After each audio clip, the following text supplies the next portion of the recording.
Kembali lagi bersama saya Hairudin. Pada pertemuan ini kita akan membahas tentang bagaimana mengoperasikan perangkat jaringan. Pada contoh kali ini saya akan menggunakan perangkat router mikrotik. Untuk terhubung ke router mikrotik ada beberapa cara yang dapat digunakan. Yang pertama, dapat menggunakan null modem kabel atau biasa disebut dengan kabel serial jika router itu memiliki port serial. Yang kedua, dapat terhubung menggunakan jaringan wireless. Yang terakhir, dapat terhubung menggunakan media kabel. Untuk masuk ke router mikrotik itu ada beberapa tools yang dapat digunakan. Yang pertama, Wimbox. Wimbox adalah tampilan user interface untuk melakukan konfigurasi pada mikrotik. Kemudian bisa menggunakan Wavik yang menggunakan web browser. Yang ketiga, bisa menggunakan SSH dan Telnet dengan aplikasi seperti Putih. Kemudian yang terakhir adalah terminal emulator jika menggunakan koneksi serial. Sekarang kita akan mengakses router mikrotik dengan menggunakan Wimbox. Nah, secara default pada saat router mikrotik telah di-reset, dia akan memiliki IP yaitu 192.168.88.1 di mana usernya adalah admin dan passwordnya nggak ada. Tapi nggak semua router mikrotik ya, jika di-reset itu ada IP. Ada beberapa router tertentu kalau di-reset ya memang nggak ada konfigurasi di dalamnya.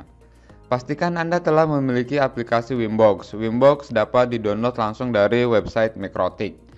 Nah, kemudian kita akan membuka aplikasi Wimbox seperti yang kita lihat ya di monitor ya. Nah, di sini teman-teman bisa lihat kita masuk ke menu navbar, kemudian kita refresh, maka Wimbox akan memperlihatkan router mikrotik yang terhubung. Nah, kebetulan di sini sudah ada, kita tinggal pilih IP. Jadi kalau kita pilih IP, maka kita terhubung ke Wimbox menggunakan IP. Tapi kita harus memastikan komputer kita sudah terdapat IP yang bisa berkomunikasi dengan router mikrotik.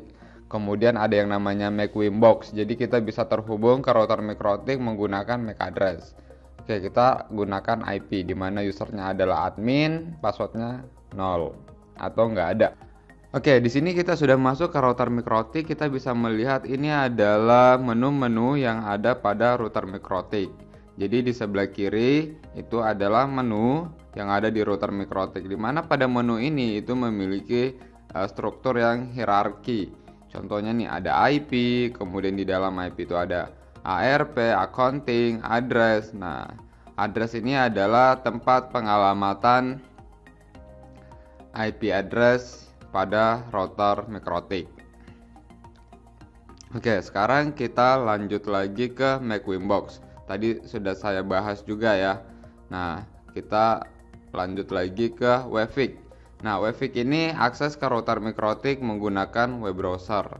Nah, sekarang kita coba mengakses router mikrotik menggunakan Wavik. Nah, kita tinggal memasukkan alamat IP router mikrotik pada web browser, maka nanti akan muncul seperti ini, di mana dia akan memunculkan quickset. Quickset ini adalah halaman antarmuka untuk melakukan pengaturan secara cepat. Nah, sekarang kita masuk ke Wavik. Nah, Wavik ini hampir sama dengan Wimbox, cuman bedanya adalah kalau Wimbox kita menggunakan aplikasi khusus yang berjalan di Windows, sedangkan kalau Wavik itu kita bisa menggunakan aplikasi browser untuk melakukan konfigurasi, dan itu sama persis. Nah, pada router mikrotik terdapat default configuration. Konfigurasi default itu pada dasarnya berbeda-beda ya, tergantung jenis routernya. Nah, mungkin nanti bisa teman-teman lihat di link berikut ini. Contoh router Soho DHCP client itu ada pada Ether 1, sedangkan DHCP server itu di selebih portnya. Misalkan kalau routernya itu terdiri dari 4 port, biasanya Ether 1 itu adalah DHCP client, biasanya digunakan untuk akses ke internet, sedangkan port 2, port 3 dan port 4 itu adalah menggunakan DHCP server karena itu digunakan untuk jaringan LAN. Nah, default konfigurasi dapat kita buang ya, dalam artian nanti pada saat kita hapus maka router itu benar-benar kosong dan kita bisa melakukan konfigurasi secara custom. Nah, selain itu router mikrotik dapat diakses menggunakan command line interface. Jadi dapat diakses via SSH atau bisa menggunakan terminal yang ada di Winbox maupun di Webfix. Nah, command line pada interface. Ini ada beberapa command line yang akan mempermudah kita untuk mengetahui struktur konfigurasi yang ada di router MikroTik. Pada dasarnya, baik itu menggunakan CLI, baik itu menggunakan Winbox, baik itu menggunakan Webfix, itu strukturnya sama. Jadi kalau kita sudah familiar menggunakan Winbox, pada saat kita ingin melakukan command line, nah itu sebenarnya kita tinggal ingat saja tahap apa, cara-cara pada saat kita menggunakan Winbox. Misalkan kita mau masuk ke IP, kita tinggal ketik IP, kemudian masuk lagi ke submenunya yaitu address. Nah, pada penggunaan terminal juga hampir sama. Nah, nanti kita akan berikan contoh. Oke, sekarang kita langsung saja mencoba menggunakan command line. Oke, balik lagi ke router MikroTik.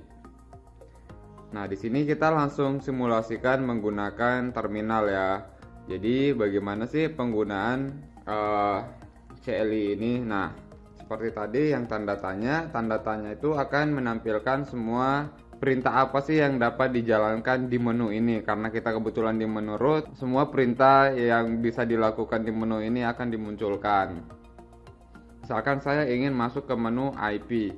Nah, kalau secara GUI atau user interface, kita tinggal klik menu kemudian address. Nah, gimana kalau kita menggunakan terminal atau command line interface? Nah, di sini kita tinggal ketikkan perintah IP address, maka kita akan masuk ke menu IP address. Bagaimana jika kita ingin melihat apakah di sana sudah ada IP atau belum? Kita tinggal print, maka dia akan memunculkan IP yang sudah ada di sana. Nah, seperti itulah kira-kira gambaran penggunaan terminal.